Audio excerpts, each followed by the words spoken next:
You're watching Car Coach Reports with Lauren Fix on CBT News. This is the 2025 Audi SQ8. We are test driving the Prestige. We are here in Monterey, California for Pebble Beach and the Monterey Car Week, and we have the opportunity to test drive this vehicle. But I have to tell you, if you've driven a Q8 before, this is the next step beyond. It is the SQ8, and it gets very close to its Italian cousin, the Lamborghini Urus, which I am a personal huge fan of and we have reviewed in the past. Let's get started with the SQ8 and why it is a very special car, and it's quite sophisticated. There are a lot of add-ons to this car. It does have the carbon package, and I need to give you a list of what you're getting for your money because I think it's a good value. Besides the carbon exterior side mirror housings, the door inlays, the rear light cover, which of course is in carbon fiber. What else would it be? It starts at $2,000. Get that black optic package, which is a personal favorite of mine, and you're getting the all black grille. All the black details, that is an additional $1,100. There's a lot of options. This is very standard with German cars. Entry level is low, you start adding on all the things you want, and it gets to be an expensive car. The Prestige trim adds a host of driver assistance features as well as luxury features that include adaptive cruise control, lane keeping assist, a head-up display, soft closed doors, a personal favorite, massaging front seats, which I think is mandated, heated rear seats, and power rear sunshades. All trims have subtle, sporty touches, including the unique grille, the air intake surround, and our test vehicle is Daytona Gray Pearl, which is an additional $595. The Prestige package is $7,300, and the S Sport package on top of that Q8 brings up another $6,000 to the bottom line. Audi is known for its signature daytime running lights, and they continue to impress with a new design style, both front and rear. And when you approach the vehicle, it will greet you because you have the key fob in your pocket.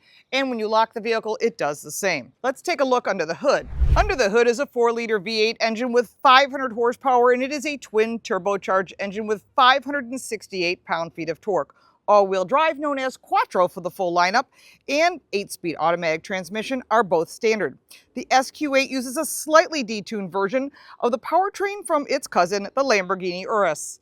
0 to 60 time is 3.6 seconds with a top speed, which you will not do on the street, but only on the track, of 155 miles per hour. 17 miles to the gallon combined.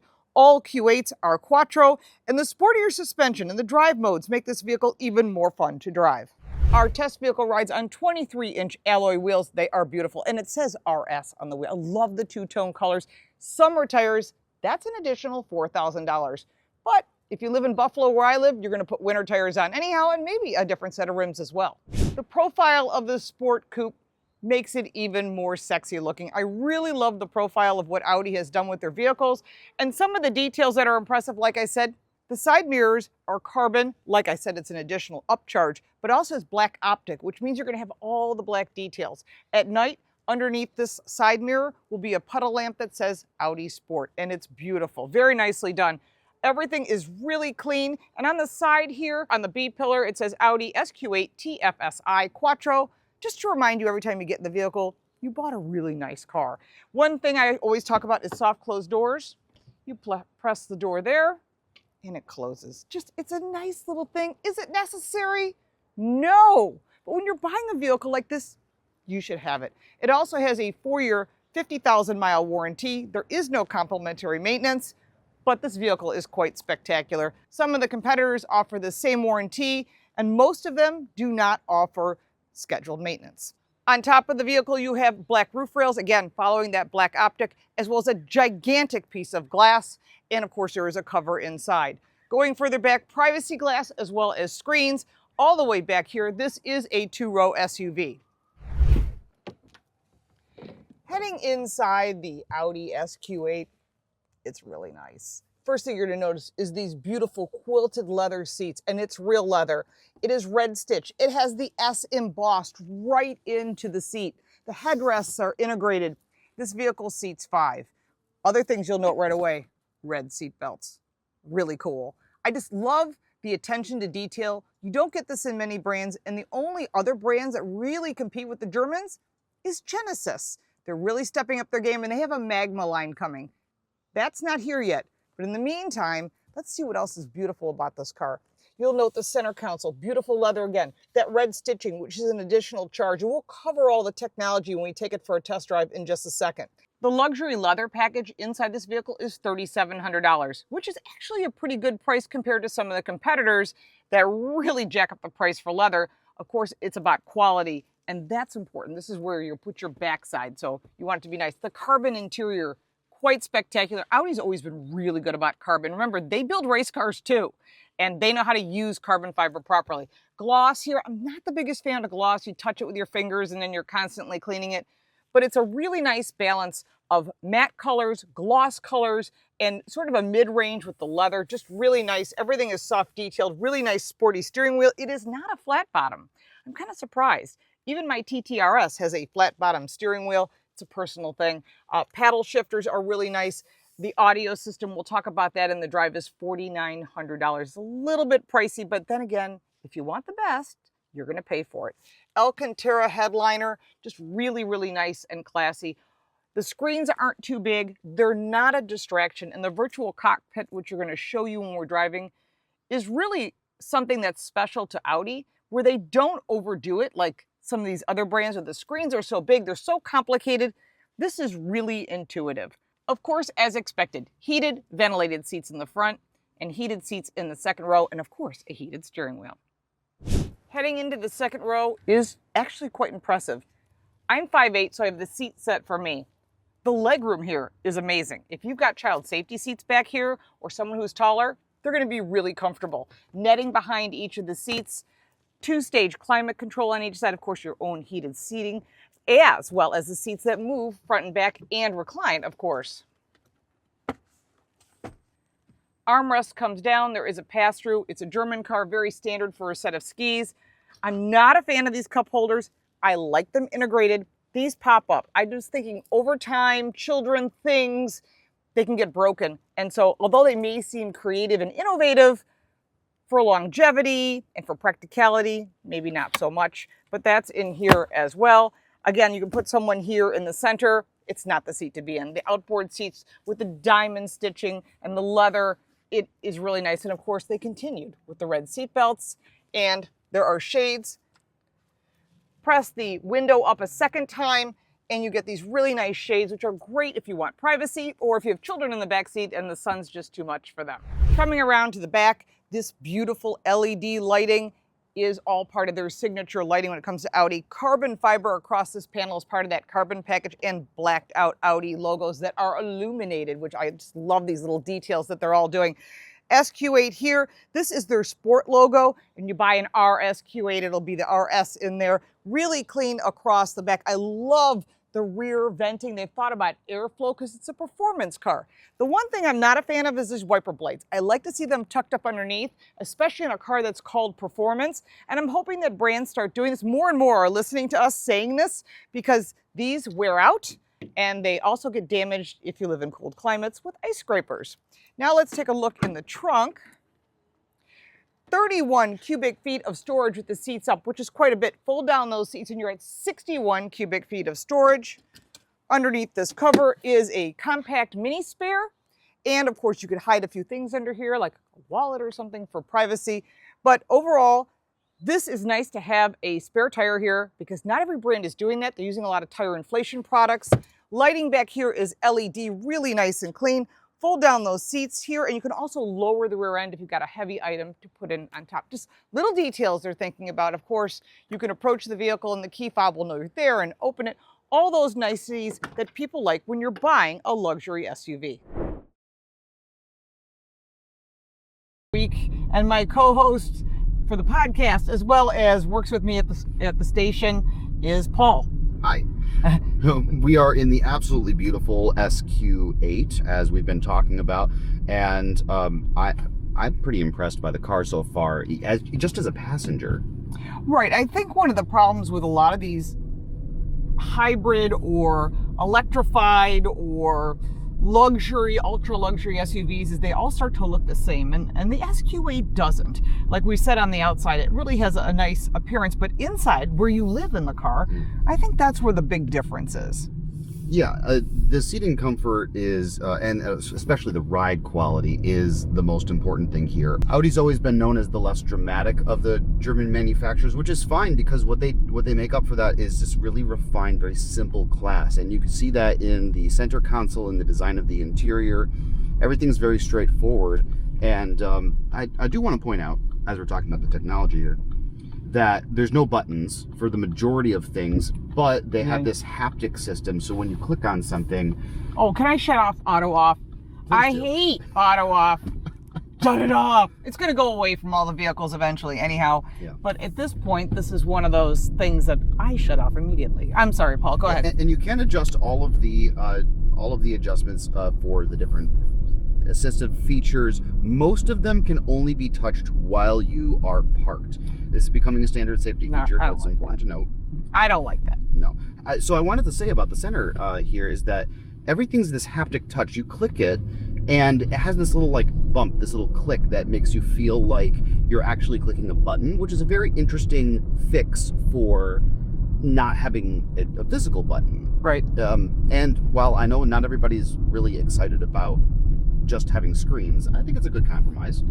Yeah, I mean, one of the things about Audi is, and I've owned quite a few Audis, I still own a TTRS, which I love.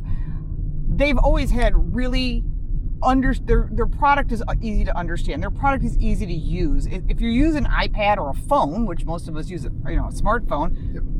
It's really super easy and intuitive to use. I think one of the most important things that's easy to access is safety. When we get in these cars, the first thing we do is shut off all these silly safety things, although a lot of people love them, but they're easy to access by just pressing this button right in front of the shifter. You've got your start, stop, your cameras, which you can see even we're parked here at a traffic light, this beautiful crystal clear cameras that you can get in 3D. It's actually really high quality. It's nice. Yeah, and backing up so you don't hit things is super critical. They also have park assist, and then if you say, you know what, I don't want to be in that, I really just want to shut off some of these stupid safety things. Yeah, they are. It's right there. And I know people love them. If you love them, go ahead and use them. For me, I'm out. But it has a lot of nice features, and everything here is Google based now. So you got Apple CarPlay, Android Auto, although we found you can't put the Apple CarPlay on the screen in front of you. Which a lot of manufacturers are doing that. Being able to get your Android Auto or your Apple CarPlay onto the center screen really helps to keep your eyes on the road.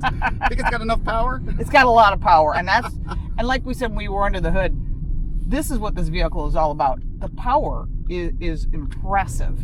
And I think when you're buying a vehicle like this, it's because you want to be able to accelerate and have the joy, that experience that Audi has, that driving experience. But then again, you want to use it every day. So currently I have it in dynamic and sport because that's me. But if you just want to use it as a vehicle, you want the different drive select modes, they're right there. Yep. Including all-road. We're just driving in auto, but the dynamic mode is it has a good amount of pep to it. It's not so much that it feels like a track monster. And it lowers the car. It does lower. That's nice. That's cool. It's a very refined amount of power. I mean, but Audi's always been really good at that. Yeah, I have to say, as owning a bunch of Audis, I've owned other vehicles. This is one of my favorite German brands. I'm not a fan of Google-based software, but that's one of the things that they have. A lot of brands are going to that perspective. But audio system. You're the audiophile. Tell us about the audio system. The audio system is Bang & Olufsen, and to get the upgrade, it's almost $5,000. Yeah, it's about $4,000. But the thing about it is, this audio system is one of the best. We saw this years ago. In my personal opinion, it is the best. Bang & Olufsen, I love you. They have, it's a personal opinion. Everybody's got a different ear for music. It's got 3D audio and this beautiful surround sound system, tweeters all over the place. And it does a great job of making you feel like you're inside the music, like you're sitting in the room with the band playing around you. Very, very impressive system. And anybody who is really in love with music, I believe that the audio system upgrade is worth the extra dollars. Oh, absolutely. I mean, you don't have to be into music. You just want a nice sound quality. I think that's one of the things that really makes a huge difference. Yep. In addition to that, we saw this system launched, if I remember correctly, CES? At CES many years ago. A year ago. And you know what? it's still really good quality. Very. There's some additional fees that you can buy extra stuff in here. Of course, the stitching is like $300. It's, the carbon fiber down here. It's great. I love carbon fiber. I have that in my TTRS. Alcantara headliner. Yeah, I mean, just beautiful materials. Yeah. So as far as the experience inside, it's nice. And at night, it lights up and you can adjust all the ambient lighting. Oh yeah, there's lighting in here and everything. Quattro is blue. You can have it red. I love it. I mean, as far as like the music, I'm just stopping so you guys can go through everything with us. You can do, of course, your whatever you want. You can connect up your phone. You can connect your music apps to there, which is great. I love the integration. We're moving more towards the point where the car is an extension of the technologies that you're already using. And being able to put your Apple CarPlay on that is great and all, but also you just want to hop in the car and you want to log into your Google account so you have access to your history. You want to log into your Amazon Music so that you have access to that. You want to use the Alexa Assistant, which we've turned off so it didn't activate. Yeah. But it does have, hey, Audi. But she doesn't tell me a joke. Yeah. She'll help you. Come on, Mercedes and BMW, even Genesis has it. She doesn't know. Forget it. She'll help you. She has no sense of humor. She'll help you with the map, and she'll help you with the music and other things like that. But that's about it, which is fine because you're driving. You're right. And that's what you want to be focused on. So, you want to talk about the screen in front of you? Yeah. Also, we drove down from San Francisco. Love the massaging seats. Yes. Love it. Super comfortable. And thank you for putting both driver and passenger the same. So that you're not suffering. It is Lauren Fix lumbar approved. Yeah, I'm really big on lumbar.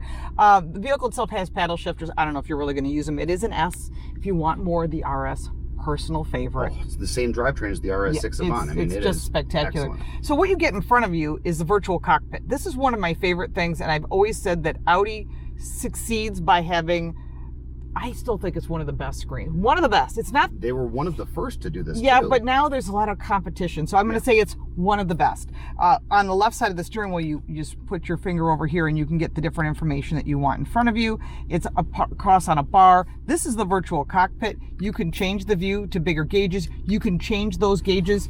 Paul will do that for me. The different gauges. We were playing with all the different gauge settings. And there's so much on display and brightness. You can get a head-up display, and the virtual cockpit can change to, there it goes. It now goes to S Performance, and there's the view change. So you have it on the left. No, this is the view. So you glance down, you see a beautiful screen in front of you, everything you need, and then we'll go to the next one. And these are all configurable as well. This is the dynamic setup. The view change. Yep, and you can see the view change. That's cool. And then the bars extend as you accelerate. Yeah, and of course this can change if you want different information in front of you. That's cool. I like how it looks like the signature of the lights. Of the lighting. Yeah, it's but great. This to me is fine. I just want to see the information. I have a beautiful head-up display in front of me. It gives me everything I want. Again, configurable. Everything is. This is about making it personalized for yourself. Everything is fantastic. The screen's a little small, but I don't think it needs to be any bigger. I think it's just about the right size. I think we're getting dramatic with how large screens are getting these days. I don't want a computer in my car. I don't want a Tesla. Well, Mercedes is quite large as well. I think this is a really nice compromise. It's about the size of a tablet, and I think it works perfectly. It's very responsive. Yes. You can feel when you do the click on it with the haptic feedback, it feels really nice. I think that this is a fantastic compromise with the amount of technology that's in the car. I agree. And then going further down, you have this nice screen that Paul was showing you with all your climate controls, your seat adjustments. And if you want, there's a button here in the middle. And if you press that, it brings the bar down. They call it home, and you can put all your shortcuts in here. Yeah. Just really well thought out. They made the shifter smaller, very easy to use, 2 cup holders, and adjustable front and back armrest, and then a very small glove box. But there is a big glove box in front of you to the right. Tons of storage in the doors. This vehicle, as an owner, my first Audi was a 2000 S4. Yeah. You were a kid then, but you had the rings on the side. Yeah, I put the Audi rings on the side. It was a great car, and I think it's evolved to such a point, and Audi still makes fantastic product. I mean, if you want an electric vehicle, they have them, and they have hybrids, and of course they have gas. And in Europe, they have diesel. I'm so jealous. Well, fingers crossed they come back. But in the meantime, we do get fun things like the Q8, SQ8, RSQ8. Yes, very nice. And we've driven the different varieties of this SUV, and it is a very consistent experience as you go up in performance levels. Yes. So if you don't need the extra power, or if you do need the extra power, you can choose your spot in the lineup. Yeah, I think they've done a great job. All right, I think that's important. We should talk about the competitors. Yes. Our pros and cons, and of course, the most important part, the price. Yes. There are some pros and cons when it comes to the 2025 Audi SQ8, starting with, of course, the engine. This beautiful 500 horsepower engine has great performance if you want to drive it in dynamic mode or drive it in comfort mode and just have a normal everyday drive. Personally, I love the dynamic mode. In addition, high quality premium cabin, fantastic, easy and intuitive technology, which I appreciate, and the ability to shut off a lot of those safety features. If you want them all on, you can. If you want them off, you can't. And not every brand is doing that. They're forcing you in many cases to leave some things on. Of course, the impressive overall build quality of the Audi is top of the line. On the negative side, there is some limited storage options. You can only use the front glove box. That center console is very limited, but there is space for large bottles or coffee mugs or something that you might want that's larger, that's in the doors. The cup holders are a bit on the small side. The only other negative I could come up with is no third row, but do you really need a third row? That's up to you, and there are other options available. It's always important to test drive all the competitors and of course check with your insurance agent to find out which meets your budget best. Here are the competitor lists. The Porsche Cayenne, the BMW X5M, the BMW X6M, the Mercedes AMG GLE, and the Jaguar F-Pace SVR. These are all performance vehicles. They're all ultra luxury, so it's important you test drive them. And there are other competitors, of course. The 2025 Audi SQ8 starts at $97,600. Add on all the options. The only way I would personally order with the carbon fiber, with the Prestige pack, and you're at $105,000. Our test vehicle had a lot of additional options and came in at $130,000. Again, this is a premium luxury SUV, and you will enjoy test driving it as much as I did, I am sure. The 2025 Audi SQ8 is an impressive package of a 500 horsepower engine, beautiful technology and interior details, and of course, build quality. This vehicle is a ton of fun to drive. I highly suggest you take one for a test drive. I'm Lauren Fix for CBT News. Thanks for watching Car Coach Reports on CBT News.